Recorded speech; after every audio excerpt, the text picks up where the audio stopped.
विद्यार्थियों, आज कक्षा 9 हिंदी विषय में पाठ 15 राज्यों के बारे में पढ़ेंगे, तो ध्यान से सुनना और समझना। खर जोशी और वाचन स्वर अल्पना वर्मा। चौक से निकलकर बाईं ओर जो बड़े साइन बोर्ड वाला छोटा कैफे है, वहीं जगदीश बाबू ने उसे पहली बार देखा था। गोरा चिट्टा रंग, नीली शफाफ आंखें, शफाफ निर्मल, सुनहरे बाल और चाल में एक अनोखी मस्ती, पर शिथिलता नहीं। कमल के पत्ते पर फिसलती हुई पानी की बूंद की सी फुर्ती। आंखों की चंचलता देखकर उसकी उम्र का अनुमान केवल 9-10 वर्ष ही लगाया जा सकता था, और शायद यही उम्र उसकी रही होगी।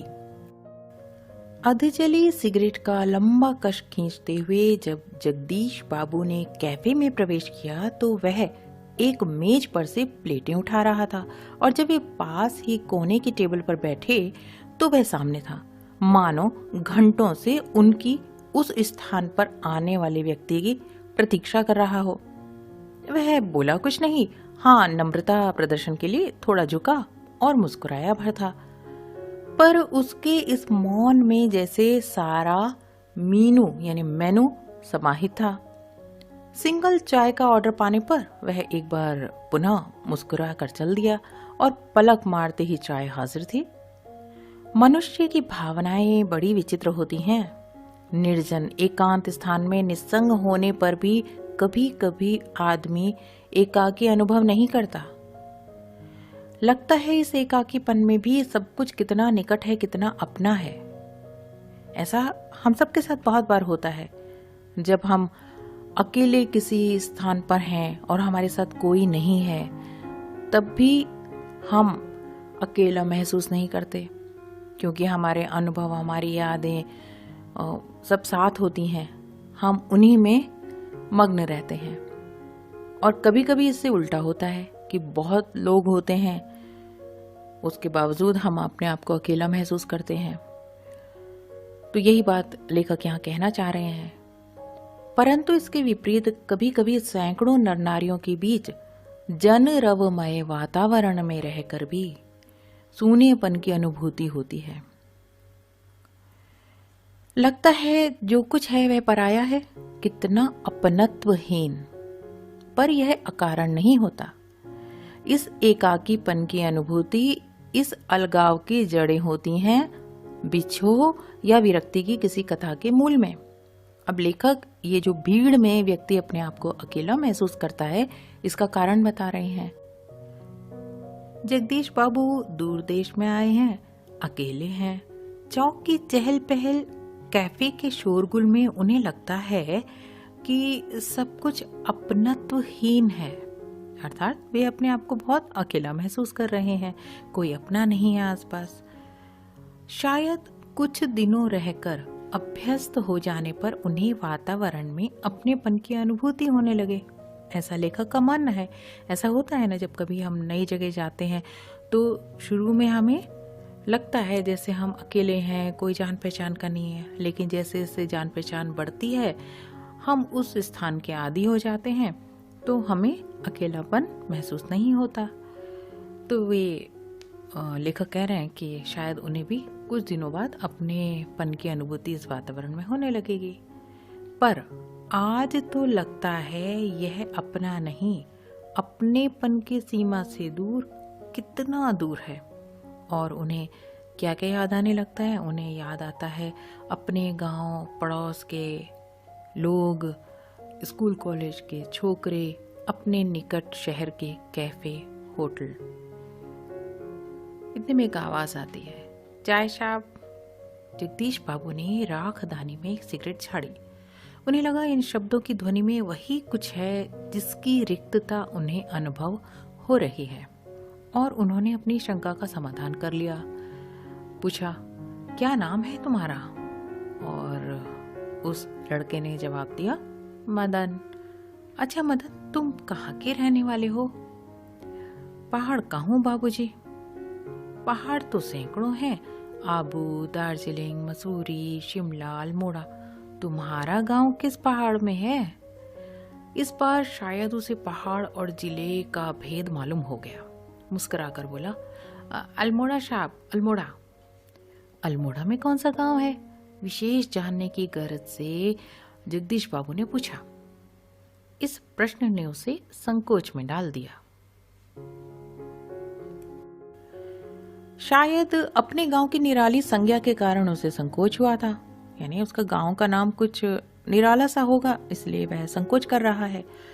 इसलिए टालता हुआ सा बोला, वह तो दूर है साहब, अल्मोड़ा से 15-20 मील होगा। फिर भी नाम कुछ तो होगा, कुछ तो होगा ही। जगदीश बाबू ने जोर देकर पूछा। डॉटे लागो, वह सकुचाता हुआ सा बोला। जगदीश बाबू के चेहरे पर पुती हुई एकाकीपन की स्याही दूर हो गई जब उन्होंने मुस्कुराकर मदन को बताया कि वे भी उसके निकटवर्ती गांव के रहने वाले हैं। तो लगा जैसे प्रसन्नता के कारण अभी मदन के हाथ से ट्रे गिर पड़ेगी। उसके मुंह से शब्द निकलना चाहकर भी न निकल सके। खोया खोया सा वह मानो अपने अतीत को फिर लौट लौट कर देखने का प्रयत्न कर रहा हो। अतीत, गांव, ऊंची पहाड़ियां, नदी, ईजा, ईजा यानी माँ, बाबा, दीदी, भूली यानी छोटी बहन, दाजियो यानी बड़ा भाई। मदन को जगदीश बाबू के रूप में किसकी छाया निकट जान पड़ी? ईजा नहीं, बाबा नहीं, दीदी, भूली नहीं, दाजियो, हाँ दाजियो। 2-4 ही दिनों में मदन और जगदीश बाबू के बीच अजनबीपन की खाई दूर हो गई। टेबल पर बैठते ही मदन का स्वर सुनाई देता, दाजियो जय हिंद यानी जय हिंद। दाजियो आज तो बहुत ठंड है। दाजियो क्या यहाँ भी यूं पड़ेगा यानी बर्फ पड़ेगी? दाजियो आपने तो कल बहुत थोड़ा खाना खाया बहुत थोड़ा। इस तरह की जो अपनेपन की बातें हैं वह उनसे किया करता था, जगदीश बाबू से किया करता था। तभी किसी और से बॉय की आवाज पड़ती और मदन उस आवाज की प्रतिध्वनि के पहुंचने से पहले ही वहां पहुंच जाता। अन्य लोग उसे बॉय कह के पुकारा करते थे। ऑर्डर लेकर फिर जाते जाते जगदीश बाबू से पूछता, दाजियो कोई चीज? पानी लाओ। लाया दाजियो। दूसरी टेबल से मदन की आवाज सुनाई देती। मदन दाजियो शब्द को उतनी ही आतुरता और लगन से दोहराता जितनी आतुरता से बहुत दिनों के बाद मिलने पर माँ अपने बेटे को चूमती है, उतनी ही अपनेपन से। कुछ दिनों बाद जगदीश बाबू का एकाकीपन दूर हो गया। अब उन्हें कैफे, चौक ही नहीं बल्कि सारा शहर अपनेपन के रंग में रंगा हुआ सा लगने लगा। जब आप एक जगह रहने लगते हैं और अभ्यस्त हो जाते हैं तो वहां लोगों से आपकी जान पहचान हो जाती है और अपनापन उस शहर से लगने लगता है। तो यही जगदीश बाबू के साथ भी हुआ। परंतु अब उन्हें यह बार बार दाजियो कहलाना अच्छा नहीं लगता था। और यह मदन था कि दूसरी टेबल से भी दाजियो ऐसे आवाज करके, जब भी उनको देखता ऐसे आवाज करके बोलता था, मदन इधर आओ। दाजियो शब्द की आवृत्ति पर जगदीश बाबू के मध्यम वर्गीय संस्कार जाग उठे। मध्यम वर्ग के संस्कार, यहाँ पर यह कहने का तात्पर्य है कि जैसे मध्यम वर्ग के लोगों में थोड़ा सा दिखावे की जो प्रवृत्ति होती है वह अधिक होती है। दाजियो शब्द की आवृत्ति पर जगदीश बाबू के मध्यम वर्गीय संस्कार जाग उठे और अपनत्व की जो पतली सी डोरी बंधी हुई थी उस लड़के के साथ, इस अहम की तेज धार के आगे टिक ना सके। दाजियो चाय लाऊं? चाय नहीं, लेकिन ये क्या दाजियो दाजियो चिल्लाते रहते हो दिन रात? किसी की प्रेस्टीज का ख्याल भी नहीं है तुम्हें? प्रेस्टीज यानी प्रतिष्ठा।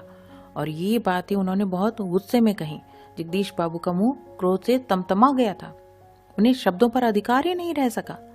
मदन प्रेस्टीज का अर्थ समझ सकेगा या नहीं यह भी उन्हें ध्यान नहीं रहा, पर मदन बिना समझाए ही सब कुछ समझ गया और मदन को जगदीश बाबू के व्यवहार से गहरी चोट लगी।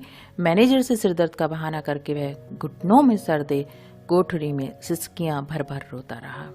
उसके बाल मन को चोट लगी थी। घर गांव से दूर ऐसी परिस्थिति में मदन का जगदीश बाबू के प्रति आत्मीयता प्रदर्शन स्वाभाविक ही था। इसी कारण आज प्रवासी जीवन में पहली बार उसको लगा कि जैसे किसी ने उसे ईजा की गोदी से, बाबा की बाहों से और दीदी के आंचल की छाया से बलपूर्वक खींच लिया हो। परंतु भावुकता स्थायी नहीं होती।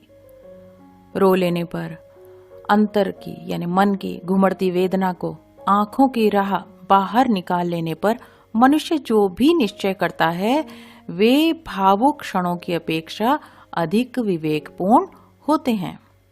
मदन पहले की तरह काम करने लगा, पूर्ववत काम करने लगा। दूसरे दिन कैफे जाते हुए अचानक ही जगदीश बाबू की भेंट बचपन के सहपाठी हेमंत से हो गई। कैफे में पहुंचकर जगदीश बाबू ने इशारे से मदन को बुलाया, परंतु उन्हें लगा जैसे वह उनसे दूर दूर रहने का प्रयत्न कर रहा हो। दूसरी बार बुलाने पर ही मदन आया। आज उसके मुंह पर वह मुस्कान नहीं थी और ना ही उसने क्या लाऊं दाजू कहा। स्वयं जगदीश बाबू को ही कहना पड़ा 2 चाय 2 ऑमलेट, परंतु तब भी लाया दाजू कहने की अपेक्षा लाया साहब कहकर ही वे चल दिया, मानो दोनों अपरिचित हों। हेमंत ने अनुमान लगाकर पूछा, शायद पहाड़िया है। रूखा सा उत्तर दिया जगदीश बाबू ने, हाँ, और वार्तालाप का विषय बदल दिया। मदन चाय ले आया था। क्या नाम है तुम्हारा लड़के? हेमंत ने एहसान चढ़ाने की गरज से पूछा। कुछ क्षणों के लिए टेबल पर गंभीर मौन छा गया। जगदीश बाबू की आंखें चाय की प्याले पर ही झुकी रह गईं। मदन की आंखों के सामने विगत स्मृतियां घूमने लगी। जगदीश बाबू का एक दिन ऐसे ही नाम पूछना और फिर दाजियो, आपने तो कल थोड़ा ही खाया, और एक दिन किसी की प्रेस्टिज का ख्याल नहीं रहता तुम्हें।